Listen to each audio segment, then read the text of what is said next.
Il est temps de vous informer, mesdames et messieurs, bienvenue à cette session d'information. L'actualité que le Conseil supérieur de l'audiovisuel et de la communication a, à travers un communiqué publié le 9 décembre 2022, interdit aux professionnels de médias toute campagne électorale sous peine de graves pénalités. Bijou Lumuna pour plus de détails. Suivez. Dans une recommandation parue le 19 décembre 2022, le Conseil supérieur de l'audiovisuel et de la communication, en sigle CESAC, interdit aux médias la campagne électorale précoce. Cela inclut la diffusion des émissions, programmes ou magazines contenant des messages ou communications de campagne électorale, ainsi que la présentation des candidats en dehors du cadre officiel. Selon le CESAC, étant donné que la campagne électorale est une activité politique reconnue par la Constitution et les lois de la République, celle-ci doit s'exercer strictement durant la période fixée par la Commission électorale nationale indépendante et le fait d'outrepasser cette recommandation constitue une violation flagrante de la loi. Cette décision intervient à quelques jours de la vaste opération d'enrôlement des électeurs annoncée par la CNU. Comment alors se fera l'enrôlement des électeurs parmi les déplacés? Avec la situation humanitaire qui s'est considérablement dégradée sur plusieurs fronts en République démocratique du Congo, le pays continue d'enregistrer le plus grand nombre de personnes déplacées en Afrique, à savoir 5,7 millions, dont 51% des femmes et des filles.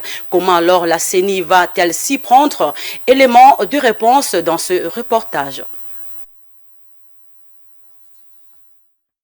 Rien que depuis le début de l'année 2022, environ 1 500 000 personnes ont été déplacées. Plus de 80% des déplacements ont été entraînés par des attaques et affrontements armés et plus de 76 000 réfugiés congolais sont arrivés dans des pays voisins, portant leur nombre total à plus de 1 million dans la région. Entre-temps, la Commission électorale nationale indépendante CENI confirme le début de l'enrôlement des électeurs pour les provinces de l'Ouest dès le 24 décembre prochain. La centrale électorale prévoit que les déplacés qui sont dans les camps des déplacés seront identifiés et enrôlés où ils seront regroupés par rapport à leur résidence de provenance. Cette disposition tient pour régler la question de la répartition des sièges selon la CENI. C'est également le cas pour le vote. Si le votant est toujours en déplacement forcé, il devra voter dans le camp et sa voix sera comptabilisée dans le camp de sa circonscription de provenance. L'autre catégorie concerne les déplacés recueillis dans des familles d'accueil. Ils s'identifieront par rapport à la résidence de la famille d'accueil. En diplomatie parlementaire, le député russe Nicolas Novokich a remis le lundi 19 décembre au premier vice-président du Sénat, Edi Mundela Kankou, l'invitation de la République démocratique du Congo à la deuxième conférence parlementaire internationale Russie-Afrique. Au sortir de cette audience, le chef de la délégation des parlementaires russes s'est livré à la presse. Suivez. La République démocratique du Congo est officiellement invitée à la deuxième édition de la conférence parlementaire internationale Russie-Afrique prévue en mars 2023. L'invitation a été remise au premier vice-président du Sénat, Edi Mundela Kankou, par la délégation parlementaire russe conduite par le député Nikolai Novichkov en présence de quelques sénateurs de la RDC. Les parlementaires russes ont aussi évoqué la coopération entre les deux pays dans plusieurs domaines. Nous avons parlé de la coopération interparlementaire et j'ai transmis une invitation officielle.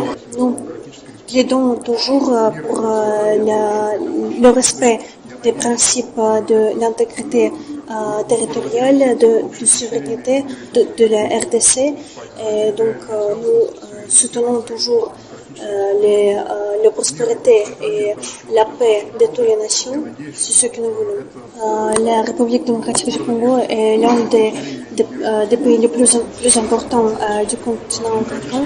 Le Sénat congolais, grâce à la diplomatie du numéro D de la Chambre haute du Parlement, a sollicité d'élargir la coopération bilatérale avec la Russie, outre l'éducation au domaine militaire, de défense et sécurité. Ces questions feront d'ailleurs l'objet de la deuxième conférence parlementaire Russie-Afrique prévue du 19 au 20 mars 2023 à Moscou. Au sujet de l'agression rwandaise dont est victime la République démocratique du Congo depuis des décennies, Edi Mundela Kankou n'a pas manqué d'évoquer la question avec ses hôtes. Edi Mundela Kankou a saisi de cette opportunité pour remettre à l'ambassadeur de la Fédération russe la liste de tous les sénateurs qui souhaitent faire partie du groupe d'amitié entre les deux pays. Il reste à la Russie de réagir dans un délai record pour la mise sur pied de ces groupes d'amitié. Il va être un cadre idéal pour plus d'échanges entre les deux nations. L'Agence nationale de météorologie et de télédétection par satellite avertit les autorités et les populations du Katanga, de Kasaï et de Kinshasa que des fortes pluies sont attendues encore avant la fin de cette année avec des conséquences d'enregistrer encore de nombreux dégâts. Ceci se justifie par les mouvements au niveau de l'océan Indien. Il y a des affectations sur le continent africain. Un commentaire de Ranta Luyela. Suivez. L'Agence nationale de météorologie et de télédétection par satellite alerte la ville de Kinshasa sur des éventuelles fortes pluies qui seront enregistrées avant la fin de ces derniers mois de l'année, selon les prévisions de services météorologiques. De fortes précipitations sont donc annoncées au Katanga, dans le deux Kasaï et dans la ville de Kinshasa. Tout de même, la situation est suivie de très près sur l'ensemble du pays, mais aussi le mouvement au niveau de l'océan Indien.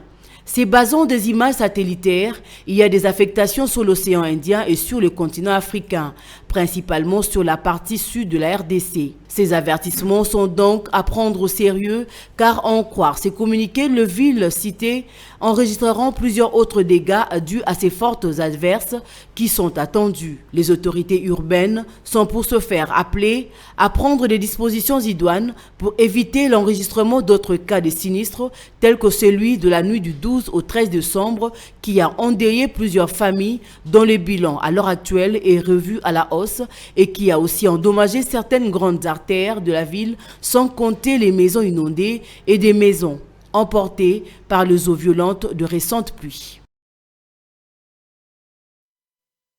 C'est par ici que prend fin ce bulletin d'information, mesdames et messieurs. Merci de l'avoir suivi. Le rendez-vous est pris à 19h juste pour la grande édition. Au revoir.